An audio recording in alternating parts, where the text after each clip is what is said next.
Hi guys, welcome back to our channel, Becca's by the Bay. So here at our little urban homestead, we have backyard chickens, an urban garden with fruit trees, and we are going into preserving our harvest. So we picked tons of Detroit red beets this season. They were awesome. And this is the very last batch. This has been so new to me, and I've had so much fun learning how to can and water bath can and pressure can things. To preserve our harvest this year, with everything going on, and this was our best harvest this year with a lot of different things. It's really important to learn these skills, and I've been so blessed to have the time to do this. So I did get my book off of eBay. I think I got this for maybe $5, including shipping. This is the original book I grew up eating from my mom and grandmom. My grandmother's might be a little bit older edition. This one, I believe, is 1974 or 75. So we're on beet and red relish. It is really good. I'm going to tweak it a little bit. It felt like it was a little bit vinegary, but I'm going to share with you the original recipe. So this original recipe has 1 quart of chopped cooked beets, 1 quart of chopped cabbage, which would equal about a small head, 1 cup of chopped onions, a tablespoon of salt, a tablespoon of horseradish, cut and chopped. You would all these ingredients in base and then process for 15 minutes, and it yields about 3 half pints. Ran one recipe, and it was just our red onions that we harvested, our Detroit beets, and some bell peppers. And I omitted the horseradish because I don't care for horseradish either. So, take a basic recipe and make it your own. That's what, cooking is all about. I've loved cooking my whole life. And, I kind of got out of loving cooking for a while, and I'm really loving it again since we started harvesting and preparing our own foods that we grow here. And I just, the flavor is so awesome. So think of it. So we did it where we did the exact recipe, and I omitted the cabbage and replaced it with beets, and I just didn't put the horseradish. So today, I'm going to show you what we have going on. So we have our Zavar 12.7 4-pint jars of ball jars heated up in there. Probably have to heat these up again, but these are our Tattler reusable canning lids and gaskets. I really, really love that company. They came through for me in getting stuff here super duper fast. So, what's the recipe that we're doing? All right, I'm going to share with you. It's going to go really quickly because it does take me quite a while to do this. So, I peeled all of our beets by hand first, and then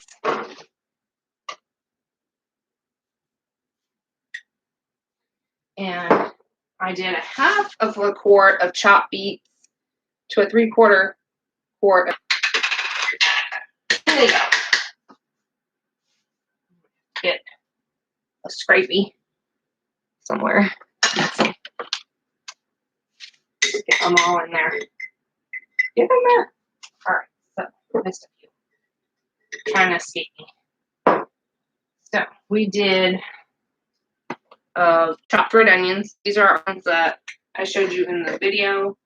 And then we're doing 2 cups, which equal 2 bell peppers. So 2 bell peppers, and our onions are going in. Look how easy this is, especially if you pre-chop it or you have one of those special choppy things. This will go super fast. 1/4 cup of sugar.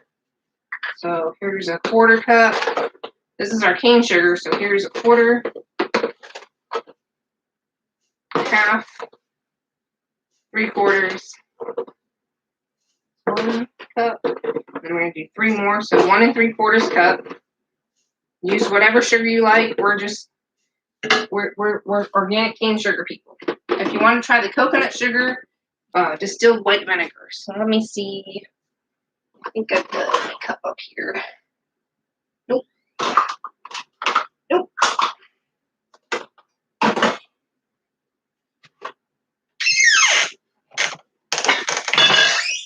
There you go. Okay, so 3 cups. Yeah, this is a 2 cup. We're going to add 1 more cup.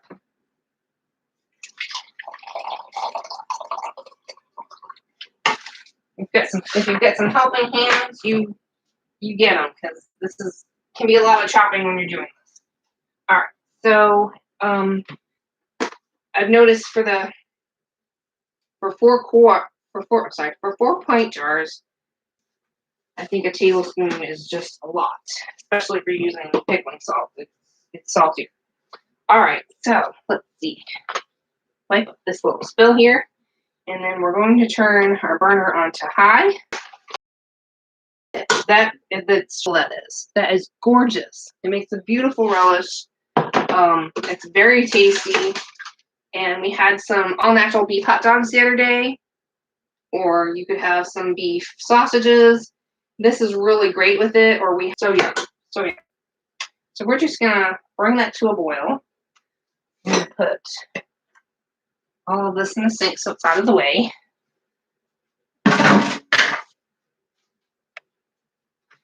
So some of the things you need to have on hand to make sure that you can cover your jars, stew jars. These were pre-sterilized in here, so they're sitting in very hot water. And that probably took me about 15 minutes to bring that to a boil, and then they simmered for 10 minutes. So those are ready to go. This is our Easy Lock Zavar.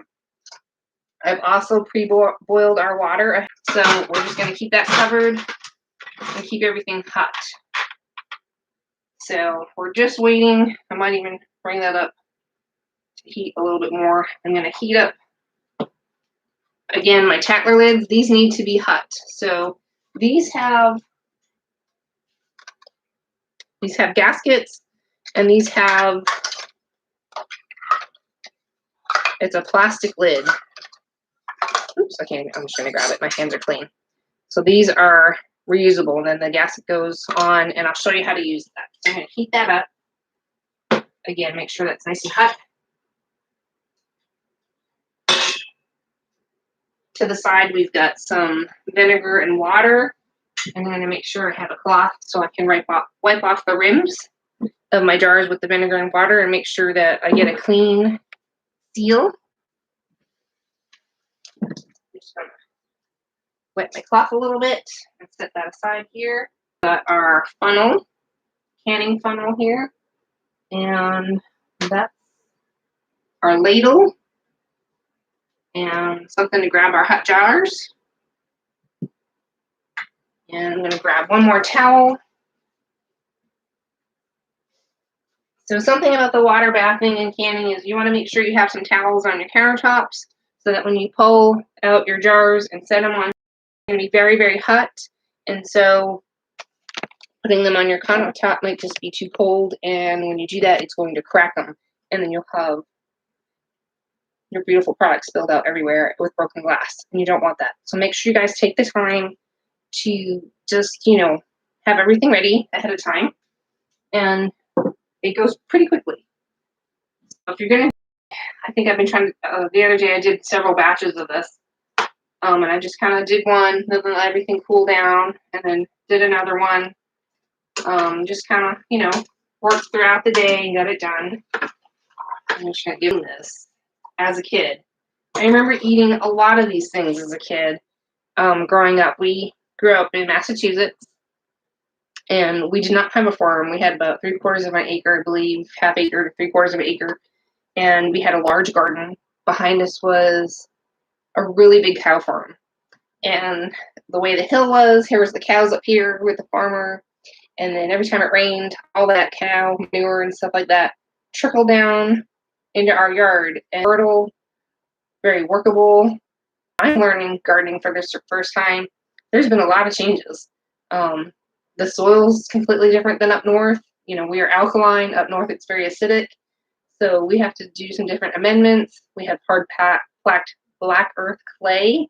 And so we've amended the soil with compost and oak leaves and just peat moss and lots of good stuff, and azomite and all kinds of things. I've sprinkled things in there, like everything I could think of that was natural and organic, and earthworm poop and all kinds of stuff. We just, whatever I could get my hands on, I sprinkled it in there. We tilled it up, which made a huge difference. And this year is our 4th year gardening here, and the gardens are doing better than ever. I couldn't be more thankful than to have started our garden when we did. So we moved in and we started gardening right away. And our first year, it was not as successful. In our second year, we had some success, and just been a beautiful learning experience. It's fun to watch the videos from other YouTubers and homesteaders. We watch a lot of people in Missouri, Wanda and Danny in Deep South, Roots and Refuge. I believe she's in Arkansas. You know, the timing for planting is a little bit just as well as they do here.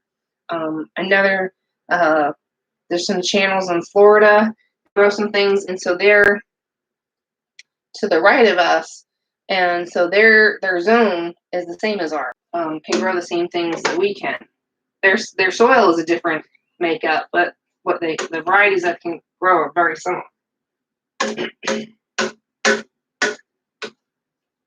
So this is a beautiful, beautiful relish. I guess, yeah, you can make even a cold salad or something, or we've been making a lot of pickled beets lately. So I believe I shared the recipe. Put them in the jar. I've got a jar working on it right now. See, our eggs are still white. We did them yesterday. So at least a week before you start eating them. Really good. They'll last for at least a month in your fridge. So it's a great quick snack.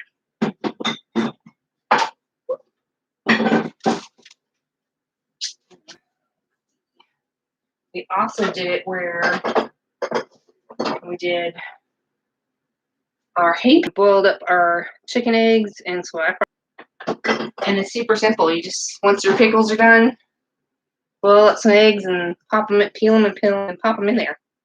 I didn't get to show you guys in the other video, but we have been harvesting lots of in our book here. I think there's another relish. There's artichoke relish, cucumber. Here's a cucumber relish. They've got green tomato relish, red pepper relish.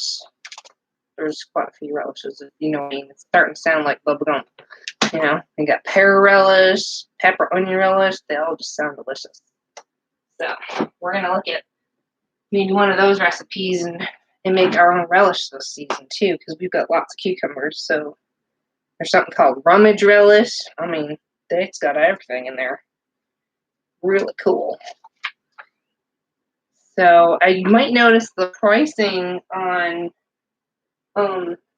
your canning equipment in ours is going up because everybody's canning, everybody's preparing for doomsday, and we're not trying to be doomsday preppers.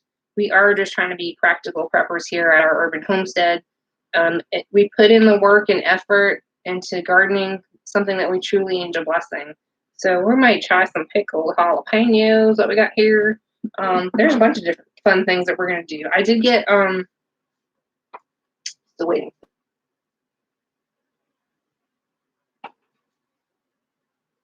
And still hot. So I'm going to share with you, I think it's in the other room. I'm going to grab it real quick.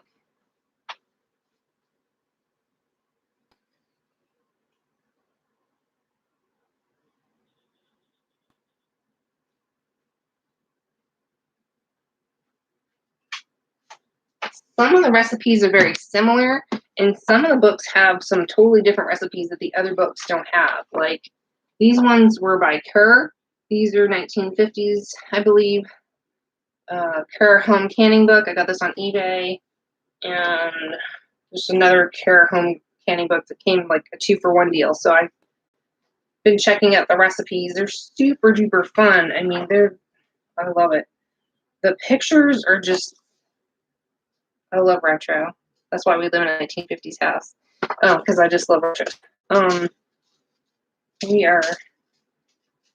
There's pickled carrots. There's all kinds of marmalades, jams, butters. Yours is getting harder and harder, and the price of meat is going up. So I have canning jars where I'm going to be cooking up some, when we can find it, we're going to check out some other places, cook roast, and we're going to can it and put it aside. That way we have something for when prices are, I know they're already starting to go up. So we're making jerky, we're preserving jerky, things like that. We're just doing sensible prepping here at our urban homestead. So we are starting to boil.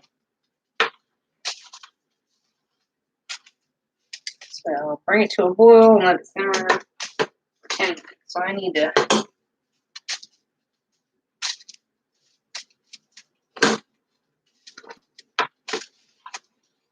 this is such a simple recipe. So easy and so tasty. So I hope you guys do try this. If you do, let me know. Let me know if you did the original recipe or if you tried the one where we changed it up a little bit. It reminds me of a sweet and sour, kind of like a sweet and sour, but it's like.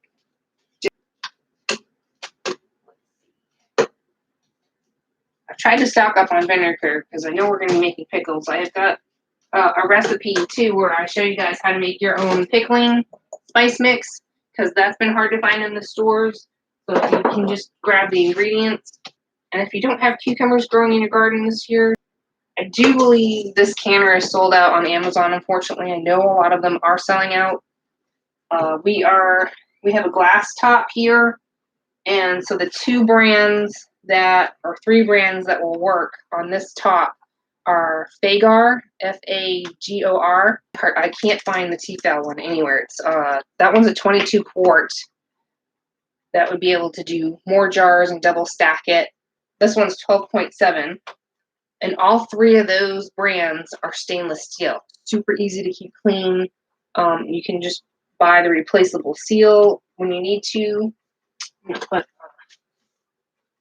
a lid on that. Like Bunny did. So I got my lid. It's in simmer. Whoops. That's not the right lid. Where'd the other one go? There it is. Looked like it was the right lid.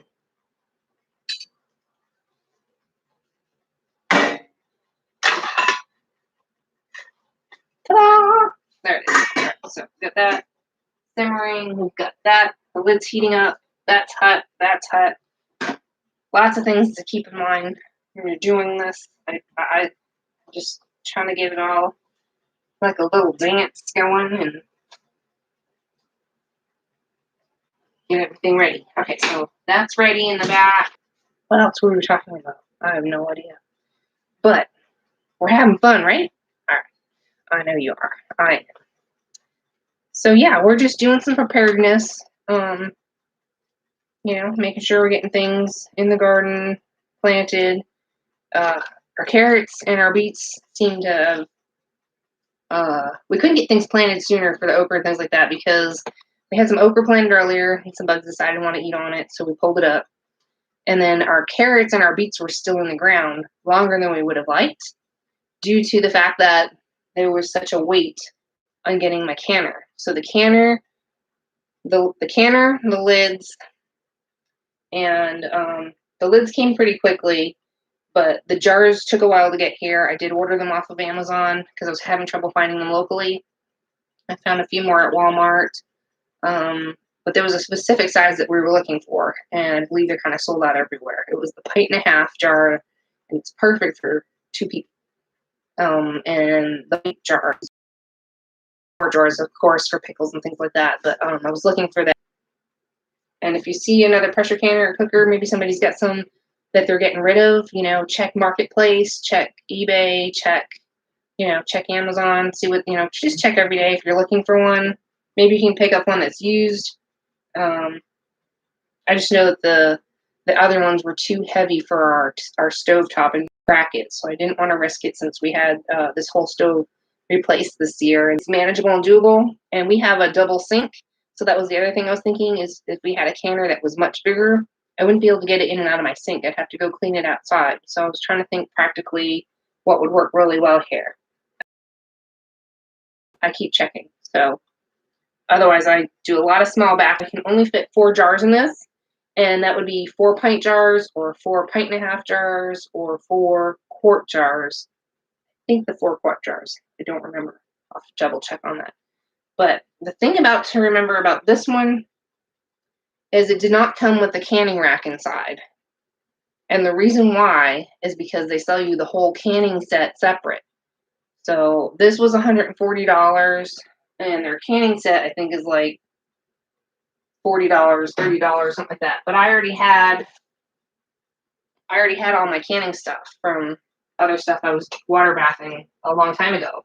So I didn't need the whole set. I was able to find just the rack separate, and that's what I was waiting on. The canner came, I had my lids, and everything's in the garden, and I'm like, I need to pull it up. So Tattlers sent me my lids super fast without any extra cost. They were awesome, great company to deal with. Their products work really good. But what I was waiting on to can stuff was the inside rack. And it's super important to have that so that your jars are not touching the bottom of the pan and they don't crack and bust on you. So you have to have that. And it took a really long time. The carrots weren't quite as sweet as we were pulling before, but I was able to do some dilly carrots and they came out great.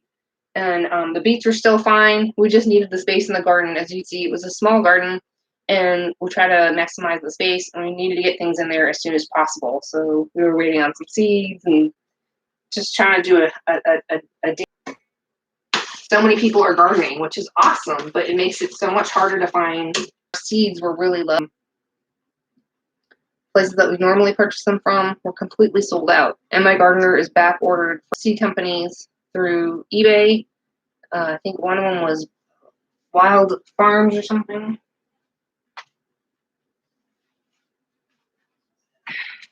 Okay, here it is. Everwild Farms was on eBay, and they have these beautiful mylar packaging. So these were all new seeds. They were not expired, and they'll last longer in the mylar. We keep our seeds inside anyway, but their pricing was really good. They shipped right away, and it's called Ever Wild with an E Farms, and there's like a little girl with her little scarf. So cute. So we've got that company. I know a lot of people just went to Baker's Creek and they sold out of a lot of things. So, Baker's Creek is pretty much sold out. I didn't even try shipping on there. There was another let's next spring, so I don't need them right away. So I was okay with waiting. I think they're behind about a month or so, and it started with an R. I can't think of the company. There was several listed in a Facebook group that I have for gardening, and I listed a bunch of suppliers. So I'll grab the link there and pop it down below. So we are just waiting patiently. This isn't too bad. I mean, I would like to get one of those things where it chops up stuff a little bit quicker. It did take me a while to chop all the beets and things like that. So, and it just felt like it needed more onion and more peppers since there's no cabbage. And I think I increased the sugar just a little bit. Just a little bit. And I decreased the salt. So, yep, we did the beet pickle recipe. I think I shared that with you guys. If there's other recipes that you're looking for me to share, and post them in the comments down below. I will try to, when we have our harvested okra and things like that, we'll try some different recipes and show you guys what we're doing with that.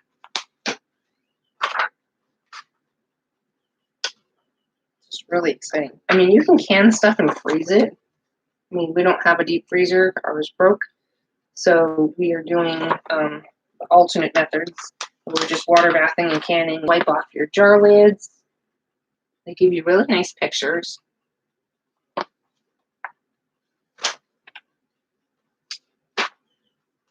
I did a strawberry jam. I'm going to have to make an edit note to that one lower. It's super tasty, but it didn't come out to be jam. There's all kinds of cool stuff. You got your chili sauces. I've got something called Peruvian sauce. That one sounds amazing to make. I'm looking. There's so many good recipes. There's a zucchini pickle. I know there's some people that have made like a zucchini relish. That sounds awesome. So it's just so much fun. And these are approved recipes. I would definitely make sure you do all your canning and water bathing so that you know what you're doing. Yay, there's a timer. It does give you really good instructions. All right, so here we go. This is off. Here.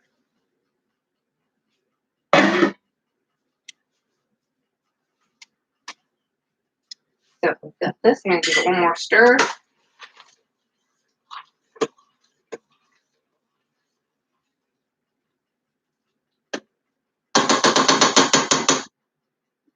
Smells. Ooh, very good. All right, take this cover off. It's over here. Here we go. We're going to grab our hot jar with our clamp. I'm not even sure what you call this thing, but I'm just going to call it a clamp. Make sure all the hot water's out. Put it down. I don't know if you can see what I'm doing.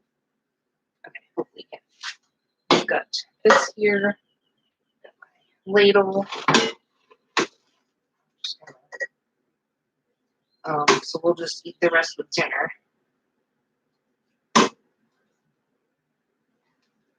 I really want to kind of debubble, stick something in there, and just kind of, if it needs a little more, it needs a little more. More.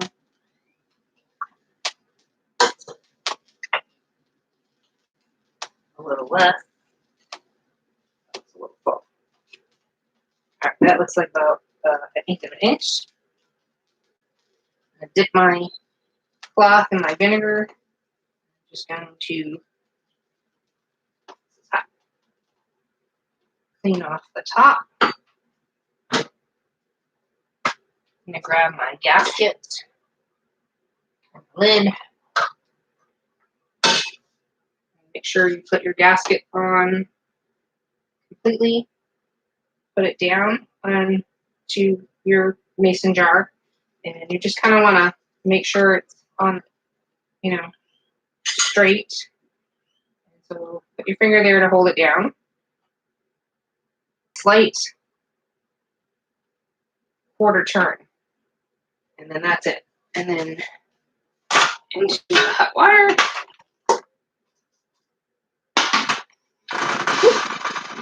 And we've got our next jar.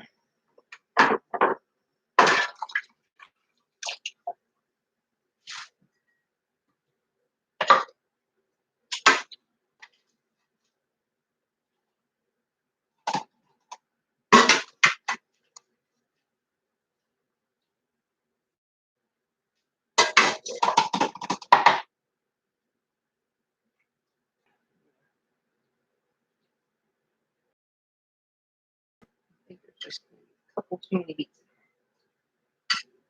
Want it completely covered by the liquid. We're gonna make sure we clean off the top.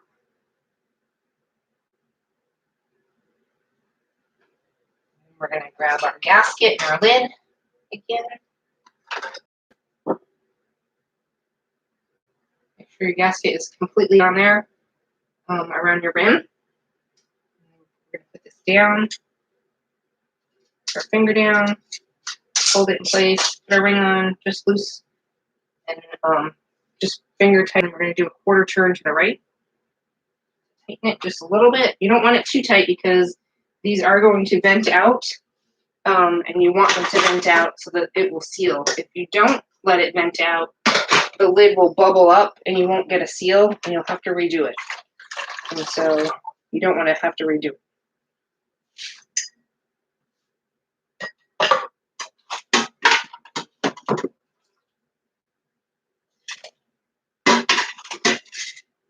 Two jars, working on our third jar.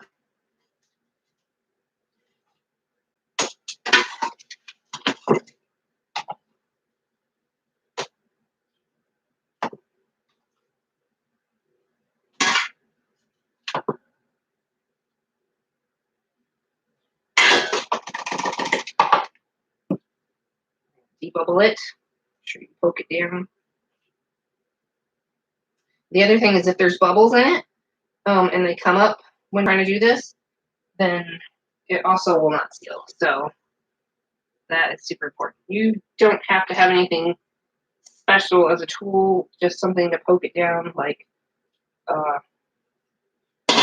this is just a flat little thing, or a bamboo skewer or something like that, or something just to poke out the bubbles. Our lid. Make sure you're putting your gasket all the way on and around at the bottom. Make sure it's on. Real good. And then you put this on top. Place your finger down to hold it a quarter turn. And then straight up and down into the hot water. Got our fourth jar. See how fast this goes when you're doing this and you've got everything ready? It goes really quick. This is a super simple recipe. 1 to 2 years. So a little bit more of a relish, not the juice. I'm gonna grab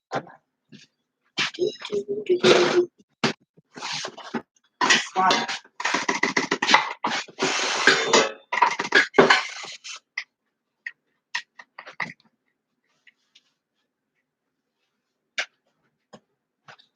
Shoot out any of those bubbles, and probably need just a tiny bit more juice. You want 1/8 of an inch. If you don't have one of those things that measure it, that's 1/8 of an inch. We're gonna make sure we clean off our lid top so it seals really good. Just be very careful. This is hot. I don't sense a whole lot of things with my hands. Not to burn myself as well. Put your gasket on really good. Put it on top. Make sure it's there. And even with the jar, put your finger there to hold it down. And then put your ring on, finger tight. And then pour. So you do not want your jars touching. You want your jars to be, I'm just going to make sure that they're spaced out evenly. And then, since this is water bath canning and not pressure canning, we are making sure that we in there. So see there's some space. We're going to fill that to 1 inch over the tops of our jars. And I'm going to use that with the hot water that's here and just be very careful pouring it in along the side. And I'm going to go 1 inch over.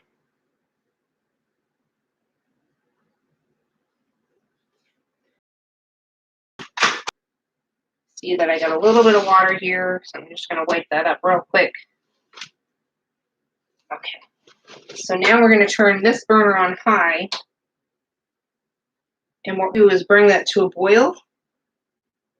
And once it's boiling, we're going to shut the burner off, pull it off the burner, and let it process for 15 minutes. And when the timer goes off in 15 minutes, we will open the cover up very carefully and reach in with our clamp and pull straight up. Very important. You guys don't want to be tipping it. You'll break your seal. You want to pull straight up and then put it on your towel. And if there's hot water on top, that's not a bad thing. Leave it there, let it be, and it'll sit overnight for, the next 12 hours. Don't touch your jars. Don't move them around. Just let them sit. And then you'll hear, if you've got these kind of lids, you'll hear a pop. It'll go pop, and that means it got sucked in.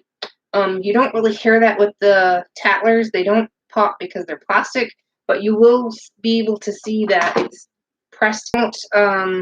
It won't be popped up. I don't know how to show it. Let me grab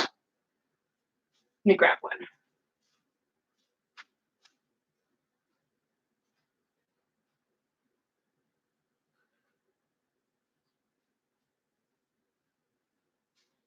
It Tattlers, they naturally are like the canning lids. I don't know if you can see that. There you go. There's a dip to it. You can see there's a dip to these. There's a dip to these as well. So how you know it's sealed is it will be divoted down like that, depressed down, and you'll be able to not have to have your means it's sealed. If it pops off, it did not seal from. This was our strawberry jam that we made in another recipe. It's more like a syrup, but it's still tasty. So hope that's helpful. I know it might be a little bit of a learning curve to these. You're probably not going to tighten the Tattler lids down as much as you would your canning lids. That's the only difference I can tell you is it's like a quarter turn, whereas you probably turn it a little bit more to almost a half a turn when you're turning your lids on you would for this. And they come out perfect. I've only had, what I did for reprocessing was I took the lid and the seal, I rewashed them in hot soapy water, and I cleaned off the lid to my jar, made sure there was enough liquid again. If there was any liquid missing, I added a little, and then you only get to use them once. So there's a lot of savings in getting these. And that was something I was looking into when this company first came out. They've changed their lids to be a little bit easier to work with. That's why they're called Easy Seal. I don't know if you can see that on there. It's shipped right away. I believe they're up in Michigan as well. Really grateful. They did, I know it was a little bit of a wait time to get a hold to talk to somebody because they were really busy and they don't have as much staff, but they were very kind. They shipped out my lids. I think I was missing one of the gaskets in the first set of 3 dozen, and they gave me like a handful of extra gaskets in my second 3 dozen set. I've already used 36 of these, and I realized I need more. I like them. I am not sponsored at all by Tattlers. They did not send these to me free. I purchased them on Accord, but I wanted to try them out before I ordered more. And so I really canning meats because maybe some of the between the gasket, it didn't create a tight seal. So some of the things people were recommending is if you're going to be canning meat and things like that, is to use these for meat and these for your fruit and veggies. And I think that's a really valid, honest review and good idea. I may still try 1 or 2 just to see how it comes out on the meat. But that's pretty much it, y'all. I'm just going to get this all cleaned up, and we're going to get on to the next task of the day. I got some things I need to get stocked up on the Etsy shop and make some more soaps now that my canning is all done until I look at a pickle or some kind of cucumber relish recipe. But I just want to share with you this is something that's really tasty. This is great with the pickled beets. This is good with a lot of things. And pasta, and put this on top, make a sauce. It's really, really tasty. So I hope you guys try it. Hope you like it. If you like it, give it a thumbs up. Comment below if you've got some questions. I'm happy to answer them. And we'll see you guys next time when you visit me here at Becca's by the Bay. We're doing something fun and exciting, something totally old school. We're doing it in a new way, and we're just revamping some of the recipes. We're trying out the old school stuff and just tweaking it to our taste and flavors. As fun as we do. And we'll see you guys next time. Thanks for visiting me here.